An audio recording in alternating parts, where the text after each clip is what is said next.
keep your heart wide open, though the waves wanna push you around. You've got to keep your heart wide open till your faith brings you back to solid ground. I'm gonna keep your heart. I'm gonna keep wide open. I'm gonna keep my heart wide open. Though the waves want to push around, though the waves want to push me around, I'm gonna keep your heart. I'm gonna keep wide open. I'm gonna keep my heart wide open until my faith brings me back to solid ground. Until my faith brings me back to solid ground. I'm gonna keep your heart. I'm gonna keep wide open. I'm gonna keep my heart wide open. Though the waves want to push around, though the waves want to push me around, I'm gonna keep your heart. I'm gonna keep wide open. I'm gonna keep my heart wide open till my faith brings me back to solid ground. Till my faith brings me back to solid ground.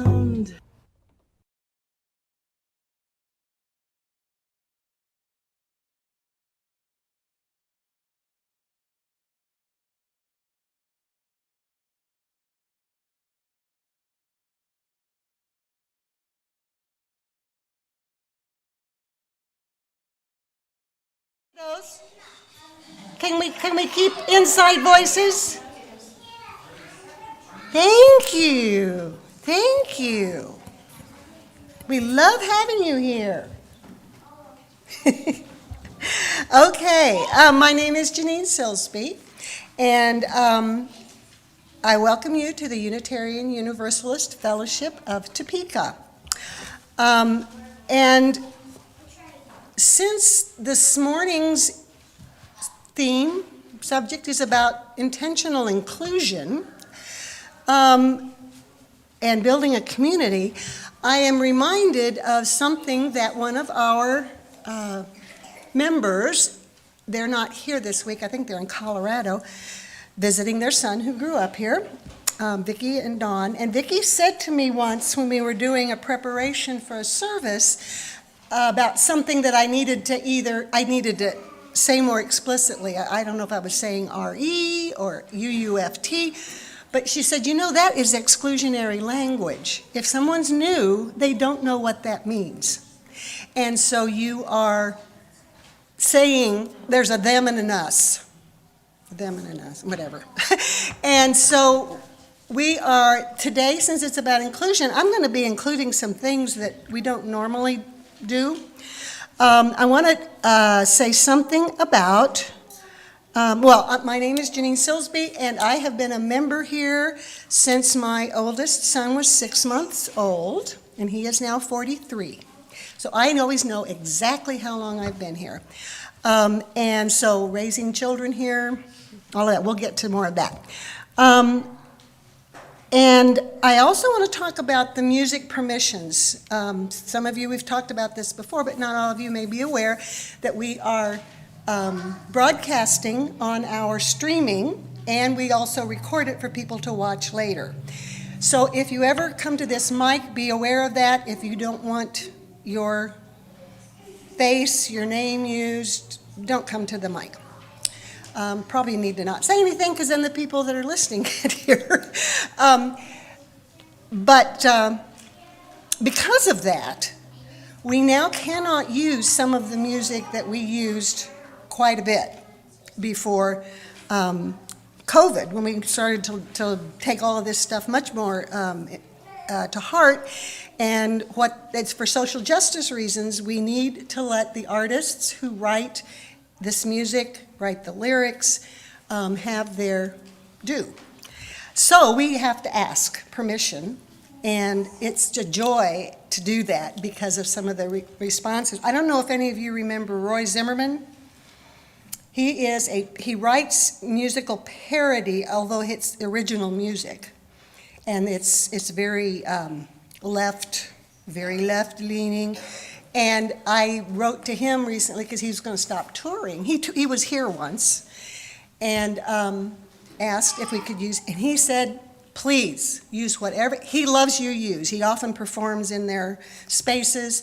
And so these people that I'm writing to always say yes. They always say yes. Of course, maybe I'm careful.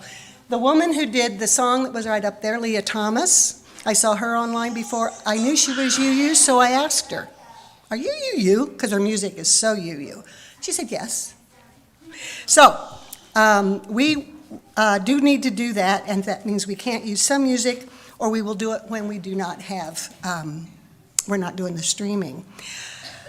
So if you are fairly new, because we do want people to know kind of what's going on around, if you have questions, ask somebody. And if they don't know, they'll refer you to somebody that might. So please, ask questions about things you don't know. And now we will do our opening music, which is a song that's in our Teal hymn book. It's I didn't put the books out, but I think we've got the words up here. It's written by Joyce Poley, who is a UU in Vancouver, Canada.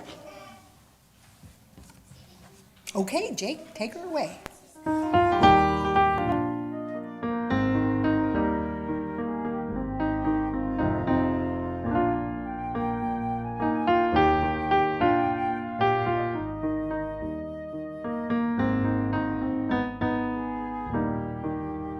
When our heart is in a holy place, when our heart is in a holy place, we are blessed with love and amazing grace. When our heart is in a holy place, when we trust the wisdom in each of us, every color, every creed and kind, and we see our faces in each other's eyes, then our heart is in a holy place.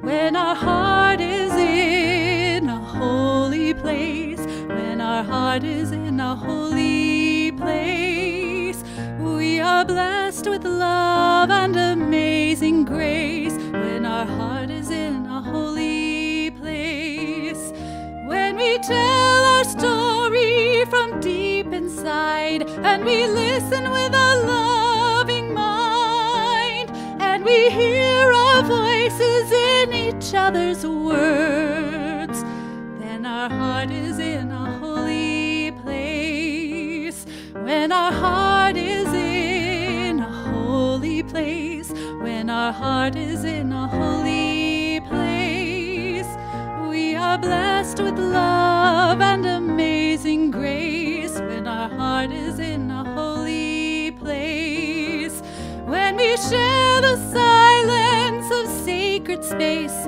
and the God of our heart stirs within, and we feel the power of each other's faith, then our heart is in a holy place. When our heart is in a holy place, when our heart is in a holy place, we are blessed with love and amazing grace. When our heart is in a holy place, when our heart is in a holy place.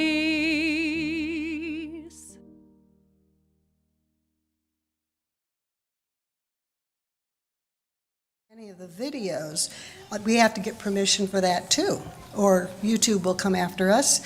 And most of these are produced by UU congregations around the country, and they are more than willing to give us permission. Okay, Mindy, with the chalice sliding? Yes. Oh, and I do want to say, as she's coming up, because I'm going to do this for each of us, come on, Mindy is one of our very newest members, having signed the book and been welcomed in. Yes.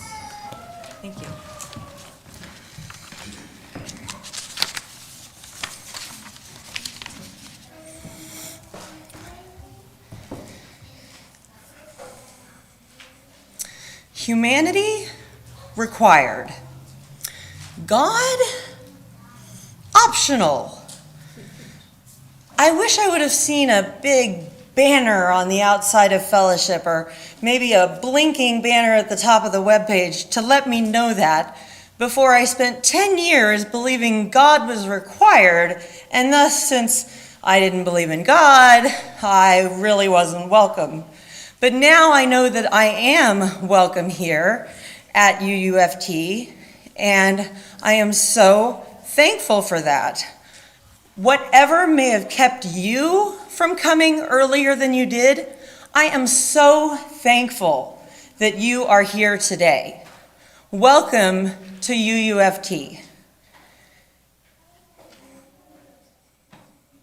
I want to share my journey to belonging that I've had here in order to spur your journey to belonging.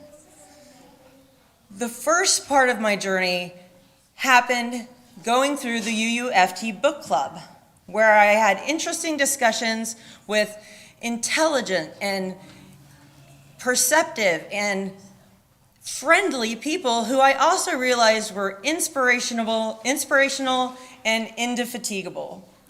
In November, I had a spinal fusion surgery, and 2 members of the book club actually offered to walk my elderly little brown dogs while I was recovering, and one insisted on continuing to walk them for 16 weeks, even though the agreement was originally 3, in the middle of winter until I could walk them again at no charge.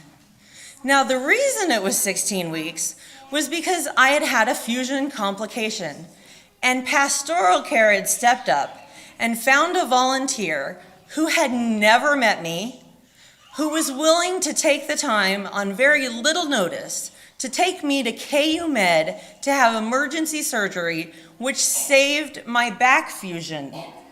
I was so thankful for that I said, well, I am definitely going to start going to services at UUFT. But there was a small problem.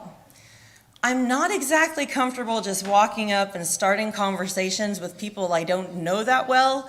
And so sometimes I just end up sitting in the corner or standing around awkwardly.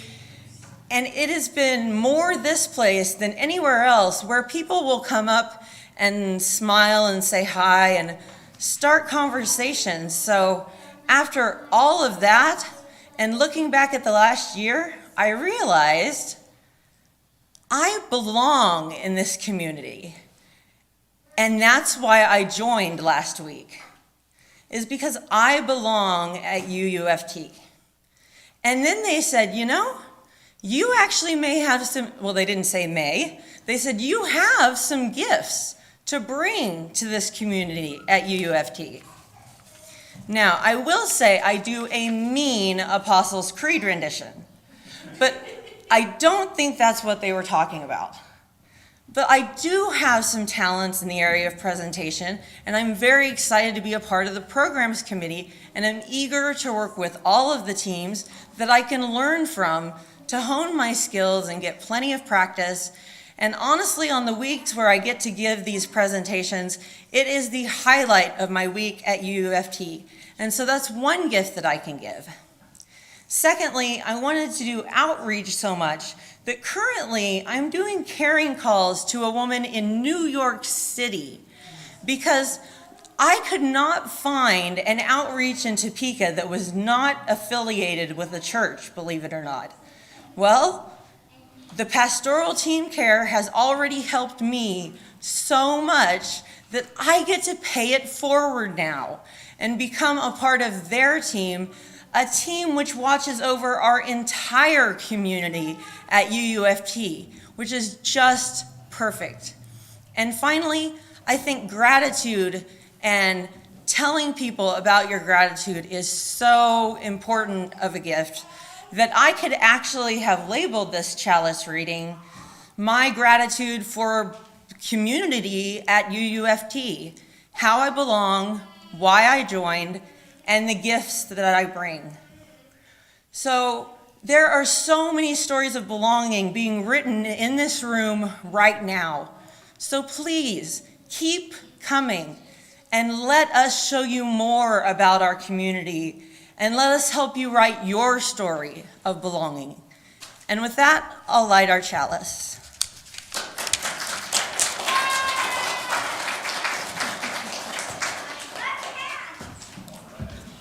Thank you, Mindy, and welcome.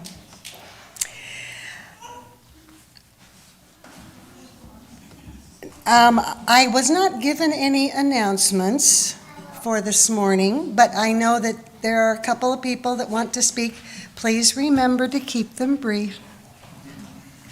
I know there's 2 or 3 or 4. Yeah, okay, keep them brief, guys. Okay, the rummage sale is coming up April 28th and 29th, and there's a sign-up sheet out front, so go ahead and sign up. Thank you to all those that have signed up to help. So we'll need lots of strong bodies and lots of people to take money and all that. Thanks. Hello, everybody. My name is Carolyn Peck, and I'm representing the search committee, and we are almost ready to dive off the edge and meet new ministers. And so we're ready to publish, which means we're going to put it out there in the world and see who is interested in applying. And we need your help, because if anybody knows anybody, or you have a friend who might know somebody, contact anybody in the search committee, and we will send you a copy of the material that we're giving out, that we're publishing on the UUA website, because it can be a non-UU person that you think might fit in here. And we'll give you the information that we would give to the new applicants, and then they can read it, and if it's something they're interested in, it tells them they can contact Greg, and then he'll bring it to the committee, and we're kind of wanting to get into interviewing, but we want to spread the word. So if anybody has any connections or any contacts or any ideas, contact one of us. We'll give you the material, and then you give it to them. Hi, Cynthia Maxwell. I'm just reminding you that if you want a newsletter, you have to send me stuff. Try to get it by the 23rd, but I take late submissions, always.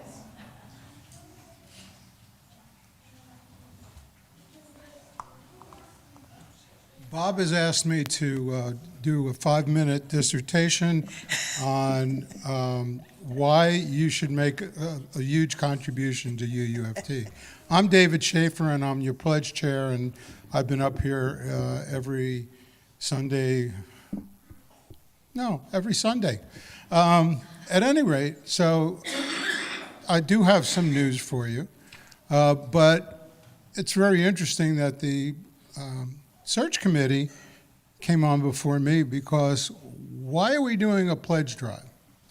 We're doing a pledge drive so we can fund getting a minister back at UUFT. As well as everything else we do. Like turn on the lights. Pay Janine her huge salary for singing. You know, things like that. So before I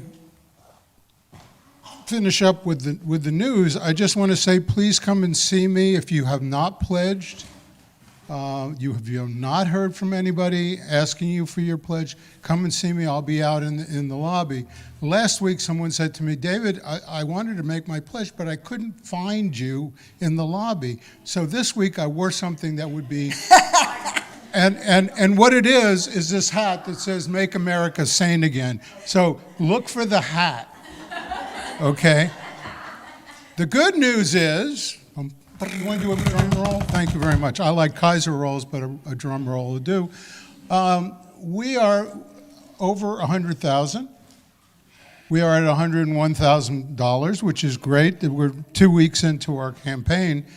However, our goal, I might remind you, is 165,000. So if we're going to do everything that we want to do next year, people are going to have to step up. If you want to change the pledge that you've already made, please contact me directly. I'm not hard to find. And that's 61% of our goal.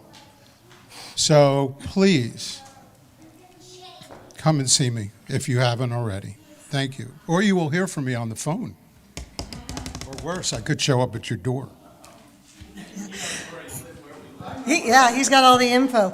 And David coming up reminded me of another announcement. David and I and Catherine Schmidling, who is often out here with the coffee once a month, are all in the Shawnee County Choral Society. Also, Laurel Vogt is in there. Some of you know her. And we have a performance May the 7th. That's a Sunday. It's in the afternoon, I think. Oh, it's at 7. It's in the evening, 7 p.m. White Concert Hall. And it is Mozart's Requiem, which if you are a singer, you may have sung it. If not, you haven't sung it. Let me tell you, it is one difficult piece of music. And we're doing great. And there will be the Topeka Symphony will be there as an ensemble supporting that. So please put it on your calendars, May 7th. This is the last piece that Mozart wrote. As a matter of fact, he died before he finished. So some of his students did. Amadeus, it was the big piece that he played. This is not a benefit, but a memorial concert for the people who passed. During COVID. Okay, thank you. Okay, all right, I'm sorry, I'm promoting some of this. All right, now we will have Erin do our stories for all ages.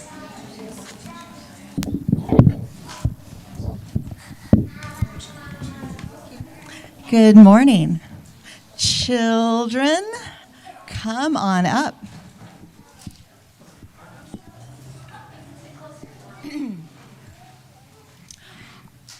Our story for all ages today might seem a little bit short, and that's okay. It might seem a little simple. But I want you to think about the story as you go through the day, and think about what the big umbrella could represent in your life. And could you be the big umbrella in some way? Do you want to be a big umbrella? You might be. Well, our story for all ages today is The Big Umbrella by Amy June Bates, and this is how the story goes.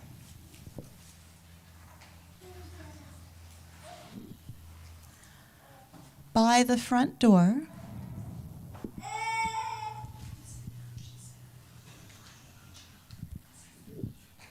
there is an umbrella.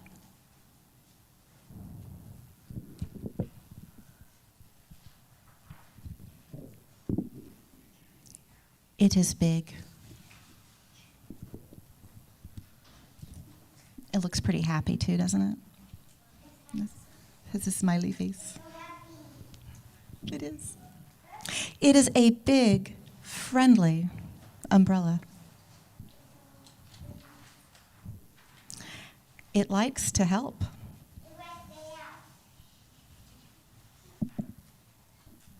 It likes to spread its arms wide.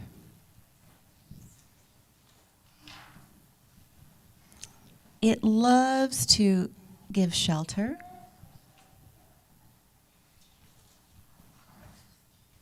It loves to gather people in.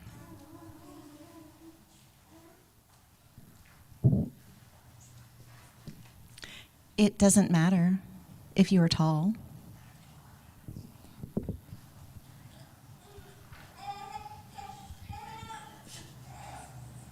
Or hairy.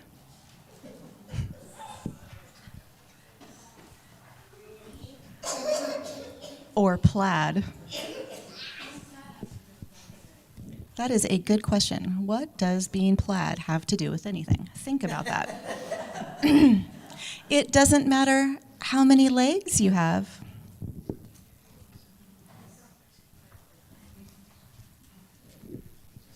Some people worry that there won't be enough room under the big umbrella.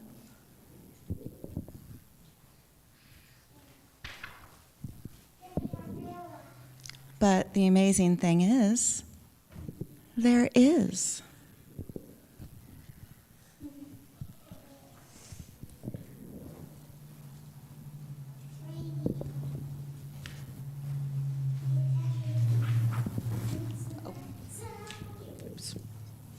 there is always room. The end. And Miss Zoe, you are the lantern carrier. Would you lead us out? This little light of mine, I'm gonna let it shine. This little light of mine, I'm gonna let it shine. This little light of mine, I'm gonna let it shine, let it shine, let it shine, let it shine. As all of our little lights go out. Yeah. We will now be passing the baskets for the offering of financial resources.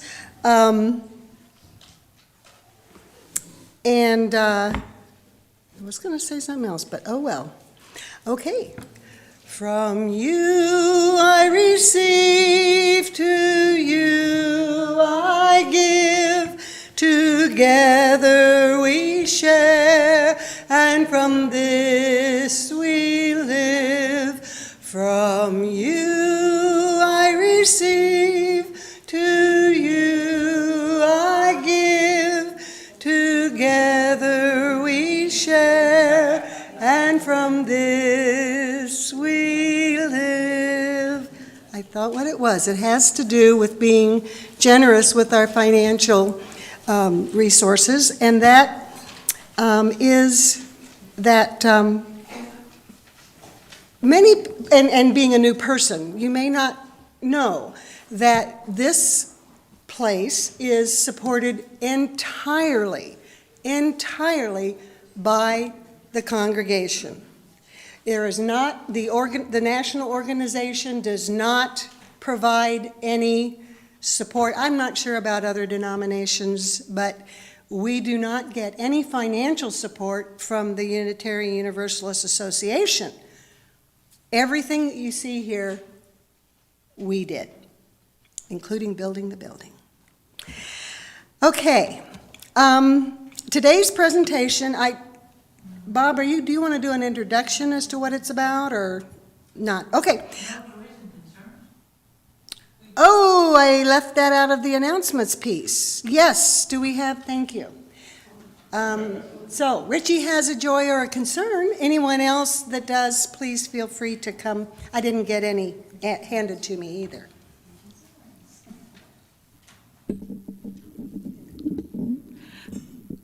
Many of you here are Unistar alum, and you know Mike and Becky Schwab, who stopped by yesterday. They're in Kansas this week because their daughter and her wife, their daughter is Reverend Rose Schwab of Smooch in Kansas City, and her Which wife stands for Shawnee Mission Mission Unitarian Universalist Church.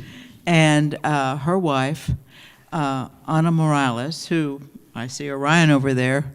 Her father is Enrique Morales. So Ana's originally from Topeka. They have a new baby girl. Rose was only in labor for 3 days. And the baby's name is Marisol. Say it again? Marisol. Marisol. They are very particular, I guess, about a Central American pronunciation, and we'll get it eventually. But I'd say Marisol, but she's Marisol, yeah. gorgeous. Of course. Wonderful. Any other joys? Charles? I just wanted to say one thing real quick, and it was actually supposed to be in my chalice, but when I was thinking about the gratitude I have for this place, I feel like I have more people who care about me now than I have had for a very, very long time. And I just wanted to say thank you for being such a caring and supportive people. And I, the more people I meet and get to know really well, the more friends I feel like I have, and it's just such a blessing. So thank you.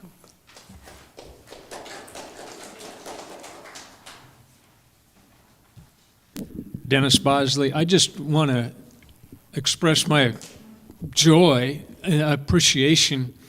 We have a philosophy in Shawnee County at the Shawnee County Jail of not monetizing the numbers of inmates that we have. Our focus in Shawnee County, Brian Cole, the director of Shawnee County Department of Corrections, says unequivocally, our focus is to help people reenter.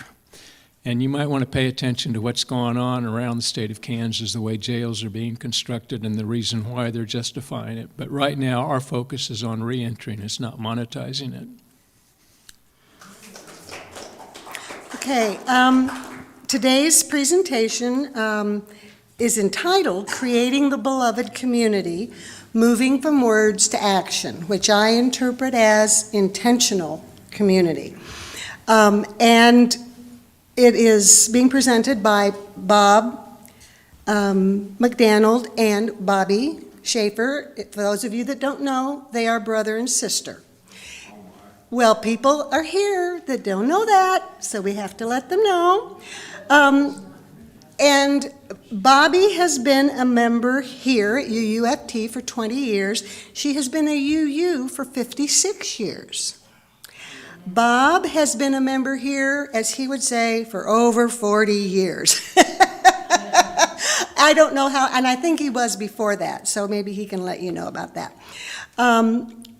But I would like, let's see, I think some of them are no longer in the room. Those of you that grew up, there are a number of members here that grew up, that were children here. I have any left in the room? I think there's one back there. Yep. We got Cheyenne, and then Aaron that read the story, grew up here, and Jabel that had a couple of the kids and went out with the kids is one of our born here group. That warms my heart that we have adults here that were kids here, and they have stayed or come back, either one. And I've been here for 43. I know exactly because my son was 6 months old.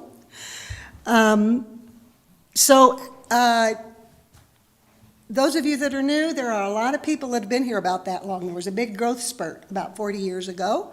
So there's a lot of us that have been here that long, but there's people that have been here 30, 20, 10, or their whole lifetimes.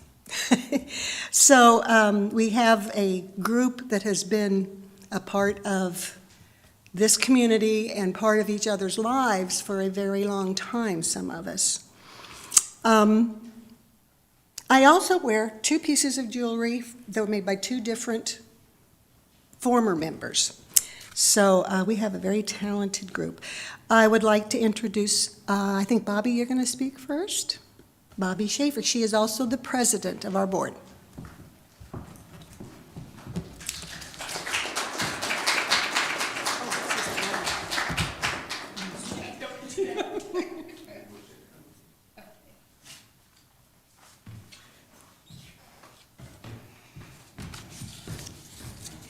As you know, I'm Bobbi Schaeffer. The beloved community first became an ideal to be aspired to in the writings of a philosopher theologian, Josiah Royce. He authored The Philosophy of Loyalty in 1908. In this work, Royce took the ideas from Christianity and expanded them into a secular spiritual philosophy. In Royce's ethics, being loyal to something higher or larger than oneself allows one to grow both as an individual and collectively. Through a loyalty to loyalty, Royce believed people can constitute a great community and shape a better world. As a Harvard professor, he taught and influenced students who would become famous in their own right. He founded the Fellowship of Reconciliation, advocating the communal participation as a way of connecting with the divine. Dr. Martin Luther King Jr. was a member of the Fellowship of Reconciliation. And it was he who popularized the term, the beloved community. and invested it with a meeting that captured the imagination of people all over the world. For Dr. King, the beloved community was not an idealistic goal.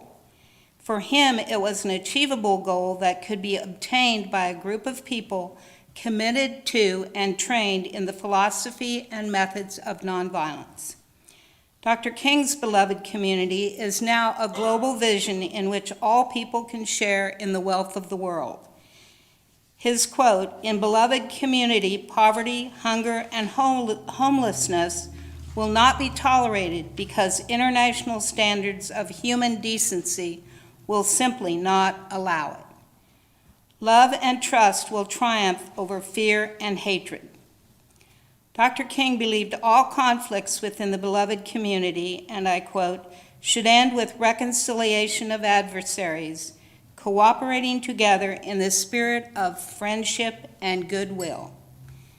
In 1967, King stated, "We must learn to live together as brothers or perish together as fools. No community can survive being divided into opposing forces." In other words, our ultimate goal is integration, which is genuine intergroup and interpersonal living. So where does that leave us here at UUFT? According to the UUA Congregational Life webinar, Small Congregations Being Beloved Community, many people love smaller congregations because they like knowing everyone and being known. How can our congregations build on that strength? Offering an authentic welcome to newcomers, encouraging healthy relationships, and setting boundaries when some of the people that we love cause harm. I think this resonates with at least some of us. So how do we get from where we are to where we want and need to be?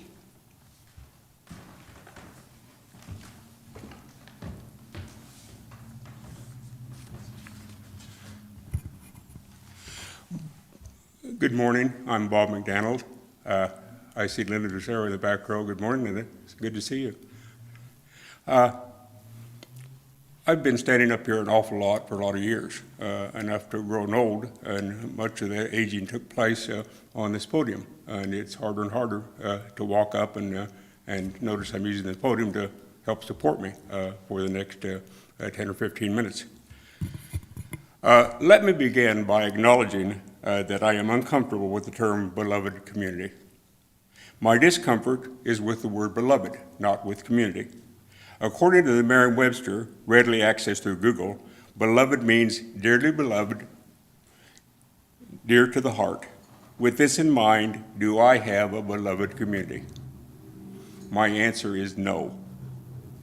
UUFT is my favorite community, and the people who are part of this community are important to me and have been for years.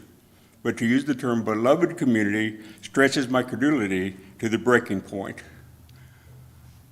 And just as a point of interest, I did an informal survey of people I've talked to over the last 3 weeks about the upcoming program, and it's almost a universal struggle to find anything positive about the word beloved. I don't know where this group is. I attempted to do a survey, but I'm not sure if we want to go in a particular direction that we ought to start with the word that some people can't stand. It just seems to me to be going against trends. Over the past year, however, I have come to recognize that my discomfort with the word beloved has kept me from a deeper inquiry into what a beloved community could be. And I have liked much of what I have read. Like Stacey Abrams, I have come to believe that each of us has an obligation to meet people where they are, not where I want them to be. And I first heard that in Stacey Abrams' campaign when he was running for governor of Georgia. And it's one of those phrases that somehow hit home.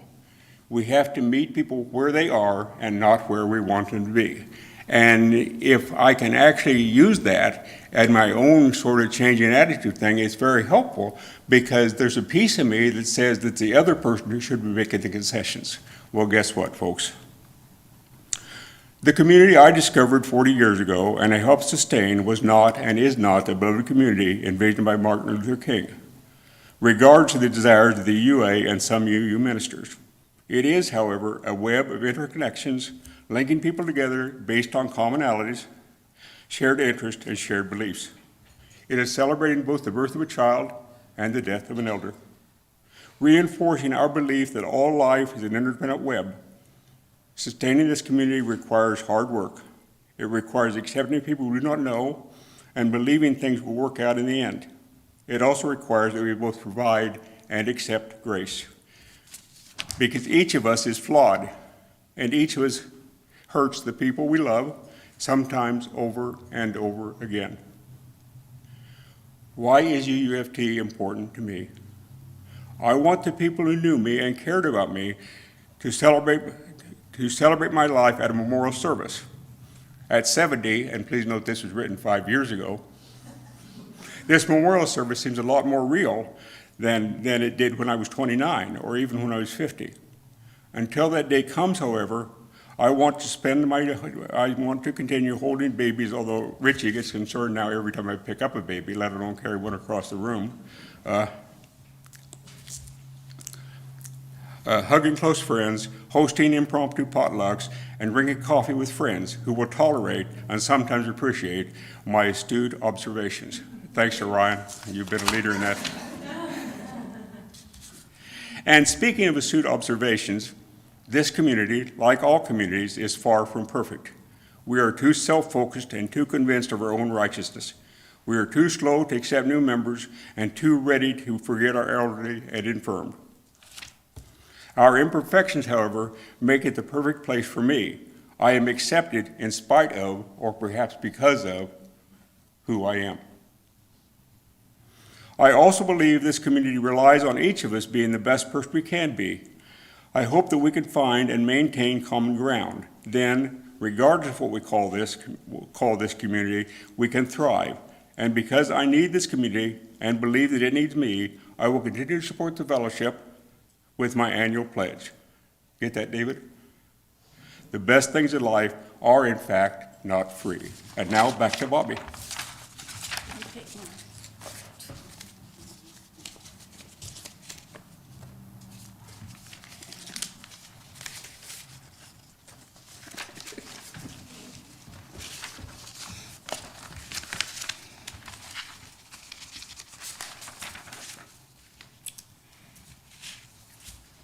We UUs as a group set high expectations for ourselves.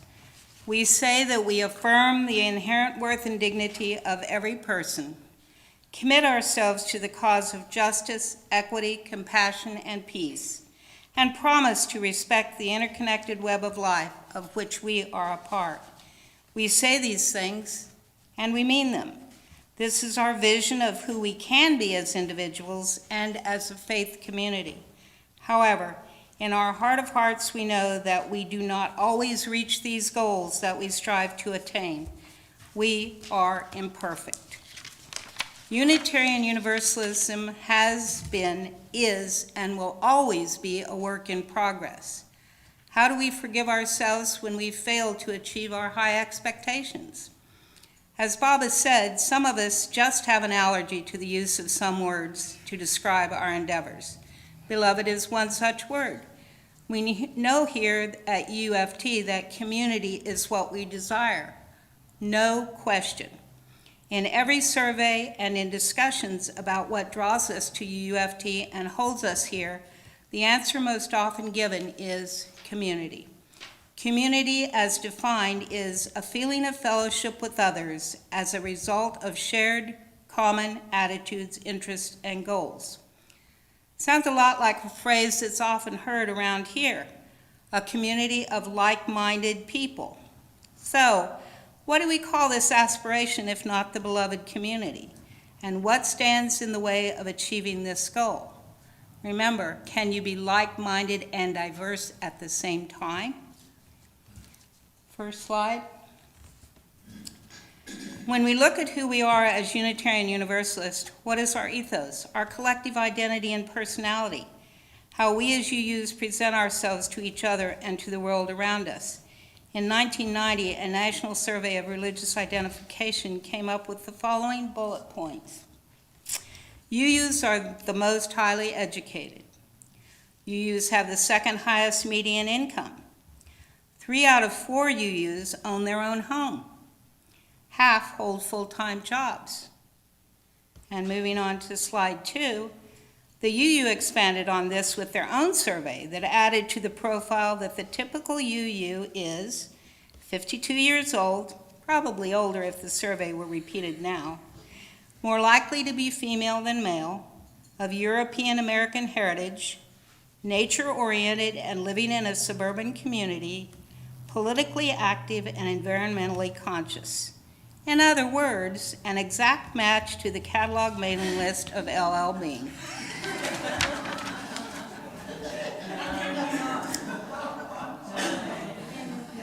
And then slide 3, when you look at UUs as liberal religionists, as was done by Tex Sample in his book, U.S. Lifestyles in Mainline Churches, UUs are defined as members of the cultural left.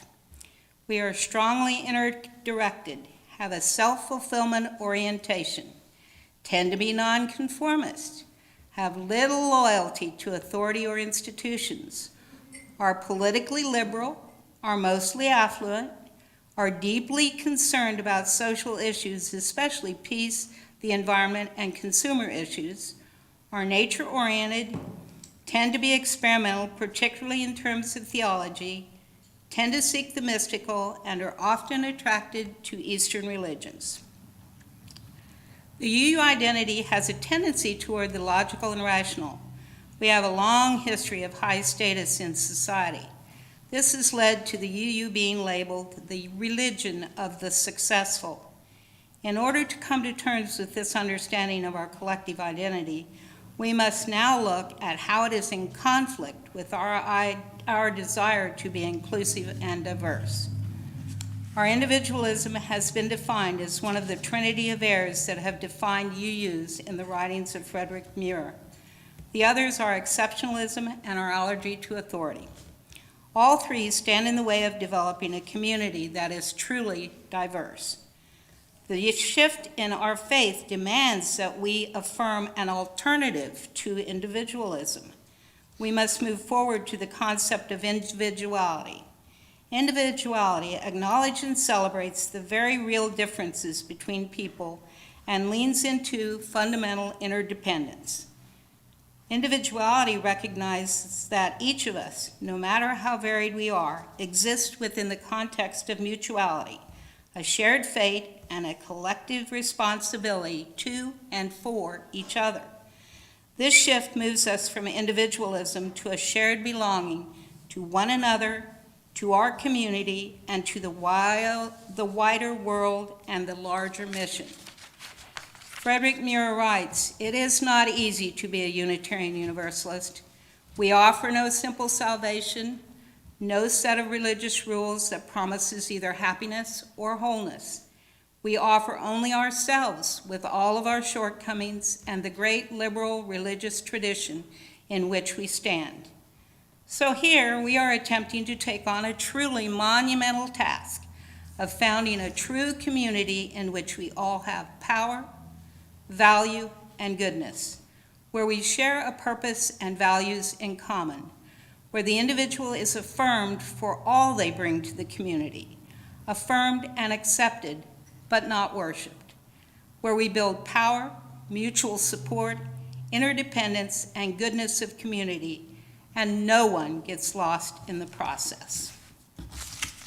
Bob?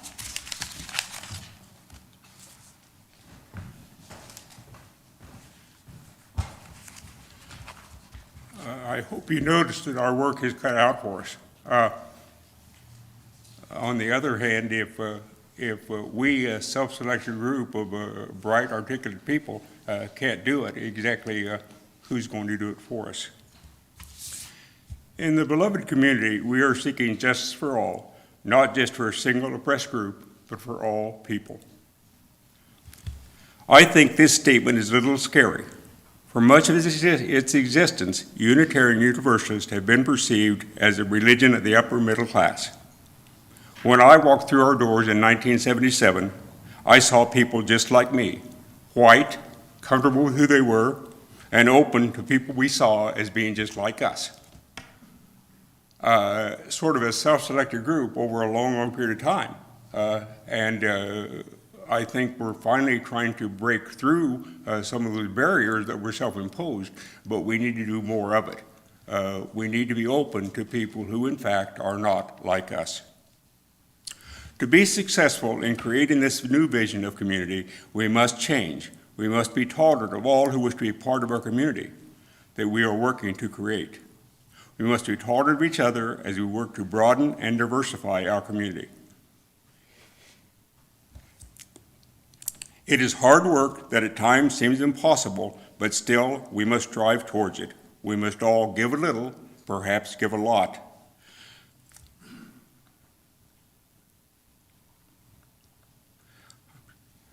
Of ourselves in the process, we must all be committed to the health of the community. In order to truly thrive, this community must be diverse in all aspects we describe in our welcoming statements as our programs begin. Through being a thriving community, we gain the commitment and the resulting power to go forward with our mission and change the world. So, bringing this down to a very short list of statements that I took from a much longer list of 20-some points and brought it down to 9 or 10. And I was able to choose, of course, the ones that I saw as most important. But so what is the roadmap for the way to reach this goal of a beloved community? It means that we must, first of all, offer radical hospitality to everyone. And if you're wondering exactly what radical hospitality means, it means saying hi to someone who you don't know. It means saying, I hope you enjoyed the service after the program. It means making a point of noting if someone who is there this week was also there last week or the week before, or if someone returns after a period of absence, that we're glad to see them back. It doesn't mean prying into people's personal lives. It doesn't mean finding out whether they're married or single. It doesn't mean asking how many kids they have and where they go to school. That information flows naturally after you actually get to know someone. But to get to know someone, we have to be what I would consider available in terms of how we see ourselves and not be afraid of making real contact with other people. I like number 2, exhibit personal authenticity, true respect, and validation of others. Now, one of the problems with number 2 is if you exhibit personal authenticity, does that make some of the other things more difficult? Number 3 is also good, tolerate ambiguity. In part, it's because we have to always be trying to be better people than we are. And as we work towards that, there's going to be a great deal of ambiguity. Number 4, build increasing levels of trust. You don't share real information with someone to whom you don't trust. And trust doesn't come easily, and trust shouldn't come easily or quickly. And it can only come in a community where we make it clear that we believe in each other and the possibilities of each other. We have to acknowledge limitations. We have to acknowledge the limitations of the people here on Sunday morning. We have to acknowledge our own limitations as we walk through the door. Because the one thing I have noted is that everybody I have ever met has limitations. The tragedy is that some of us find it very difficult to acknowledge that we have limitations, although many people are happy to point that out. We need to see if we can resolve conflicts peacefully. There is a tendency among people to stake out positions and then spend the rest of your life defending the positions you've staked out. So first of all, we have to be open to changing the position we take, and we have to be open to the possibility that other people with different positions may in fact have valid points that need to be made and could be helpful to us individually. Here's the tough one for me. We need to release resentment and bitterness. Because most of us, at least most of us who are old, carry around all sorts of resentments and all sorts of bitterness. In some cases, hold it against people who may have been dead for 10, 15, 20, 30, 40 years. And at some point, that stops having value. I like the next one, number 8. Focus energy on removing unjust systems. And unjust systems are everywhere. And we have to do more than simply acknowledge that they're everywhere. And what we really have to do is look for those unjust systems within our midst. One of my pet peeves, just speaking of unjust systems, is it irritates me that we have not had a real election in this congregation for 20-some years. We vote exactly the same way they do in Russia. You get a ballot, it's already filled out, all you do is drop the ballot in the ballot box. There is no difference between that method and the one we use. And we ought to look at one of the statements we make about the importance of democratic systems, including those in our own congregation. Sorry, pet peeve. To do this, we have to have unyielding persistence and unwavering commitment to justice. And we may differ on exactly what justice is, and most of us, if we are keeping our ears and eyes open, notice that our sense of what is justice and who gets that justice keeps changing.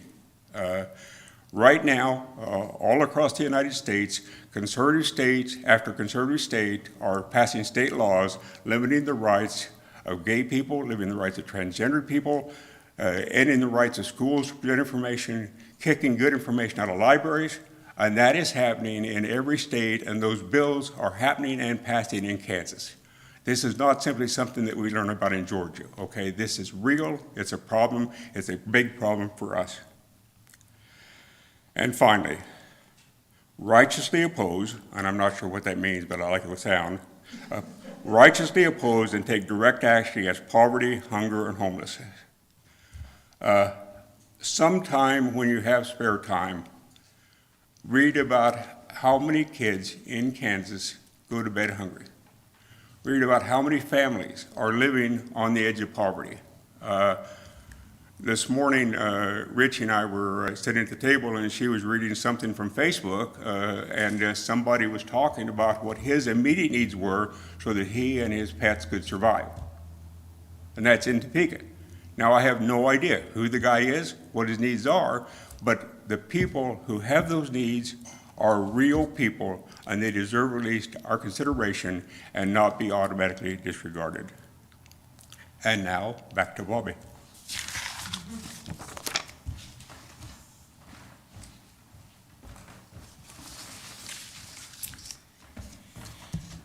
I want to be a part of building this community. That is why I came to UUFT in 2001. This is why I have stayed for 22 years and given my time, talent, and treasure to sustain this community. It's why I accepted the challenge of becoming your member of the Board of Trustees multiple times, and then at the request of the nominating committee to step up my game and come out of my comfort zone when nominated and elected by this community to serve as president-elect last year and this year as your president. I have worked to serve the needs of this community, to seek the participation of others to rebuild communities, to work toward good governance and best practices as we build the foundation to hold us firm as we willingly move forward to the hard work of establishing a more diverse community in every sense of the word. I see my service to this community as a contribution of self and an expression of living my values.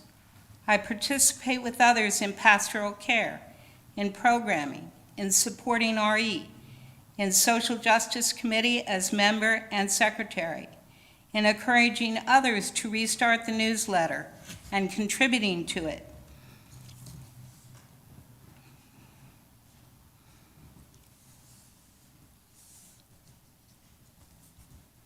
To working to support the Blessing Box, which is a pet project of mine. It is an outreach to others who are struggling to obtain the most basic of needs, to feeding treats and serving coffee to the community that I have grown to love, and also respect. You are the people I admire for your work and contributions to this community, no matter what challenges are faced. This work has been difficult at times, and I do not do it without the participation, the encouragement, and the support of the members of this congregation. I want my family to be a part of this fellowship community now and into the future. And like Bob, because I need this community and believe that it needs me, I will continue to support the fellowship with my annual pledge. The best things in life are, in fact, not free. And yes, like Bob, I want my family together here with this community to celebrate my life when I am no longer here with you. So now you've heard from both of us. I hope that this congregation will join with us, and as Stacey Abrams said, come to believe that each of us has the obligation to meet people where they are and not where we want them to be, and to move forward, if not to become the beloved community, then to become as a truly welcoming community in every sense of the word, a community motivated by kindness, compassion, and love for all life. Thank you. And now Janine will take your contribution in dialogue.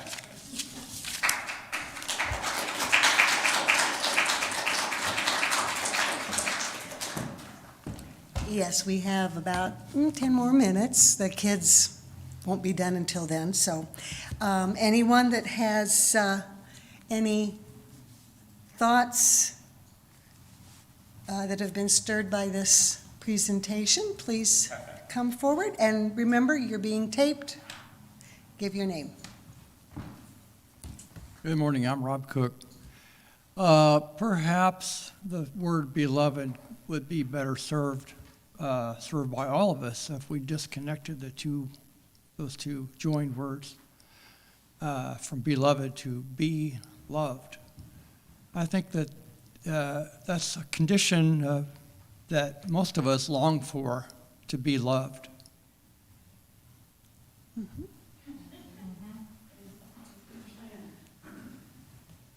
You stole my thunder. I was Deborah Bledsoe. I was looking up synonyms for Bob. Robert, no. And nickname. I need a nickname that I can remember because my mind is going. Okay. So I went with Bo. Okay. Cherished. Dear. Anyway, it's important, I think, to define our terms because we miscommunicate when we assume that beloved or social justice or just plain old love or whatever, that when I say respect for each individual, that it means the exact same thing that the other people hear. Because when I say respect for the individual, I'm thinking of me. And I'm thinking, and you're hypocrites because you're not respecting me.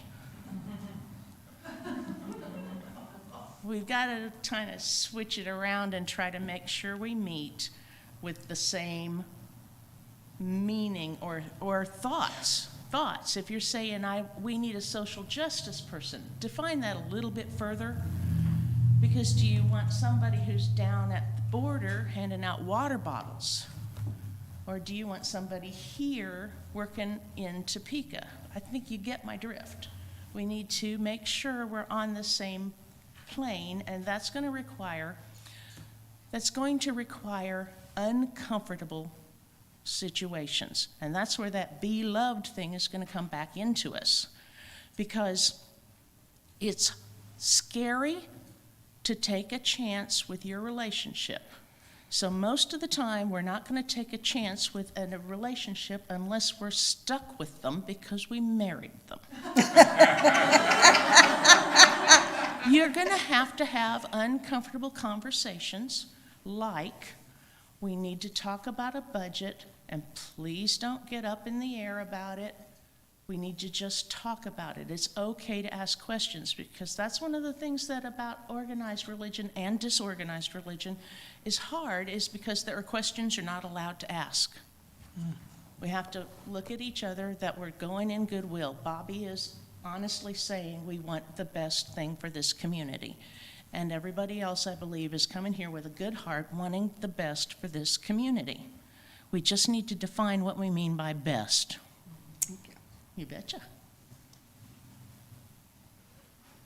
Anyone else?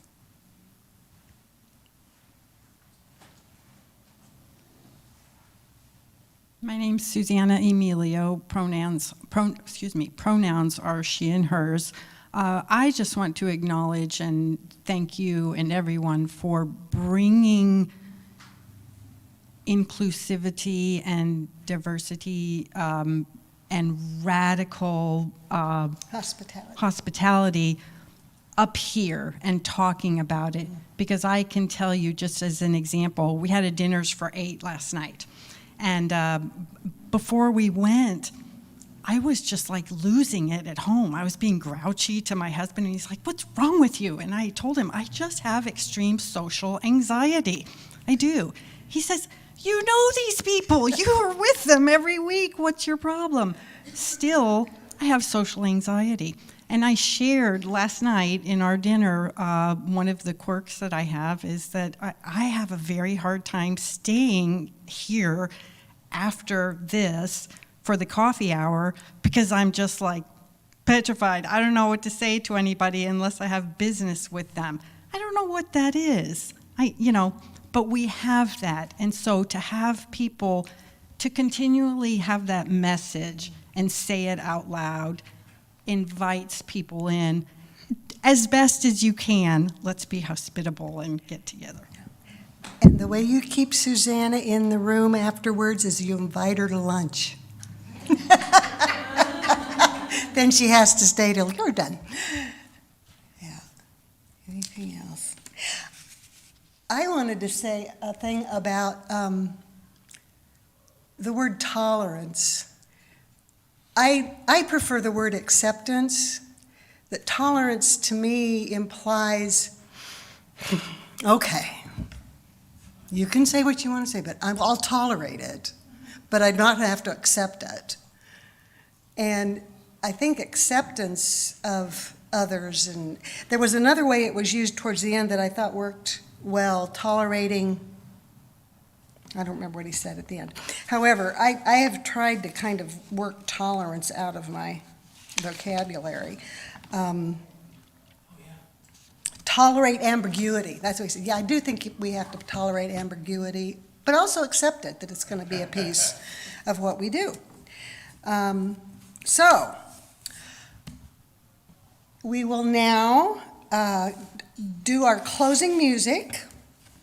This is a song that was written by UU Rick Maston, who many decades ago came here and did a concert. Is he even still alive? No. He died, okay. But he wrote one of our favorite songs. It's in the Gray Hymnal, number 311, but the words are going to be up here, and we're going to be led by a recording of Rick Maston himself.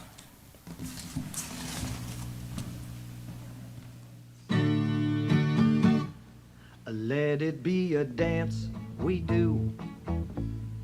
May I have this dance with you through the good times and the bad times too. Let it be a dance, let a dancing song be heard. Play the music, say the words, and fill the sky with sailing birds. And let it be a dance, let it be a dance, let it be a dance. Learn to follow, learn to lead. Feel the rhythm, feel the need. Reap the harvest, plant the seed, and let it be a dance. Let it be a dance we do.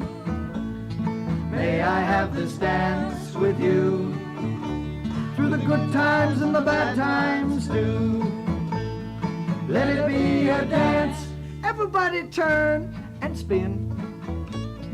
Let your body learn to bend. And like a willow in the wind, let it be a dance. Let it be a dance. Let it be a dance. A child is born, the old must die. A time for joy, a time to cry. So take it as it passes by, and let it be a dance. Let it be a dance we do. May I have this dance with you, through the good times and the bad times too. Let it be a dance. The morning star comes out at night. Without the dark, there could be no light. And if nothing's wrong, then nothing's right. So let it be a dance. Let it be a dance.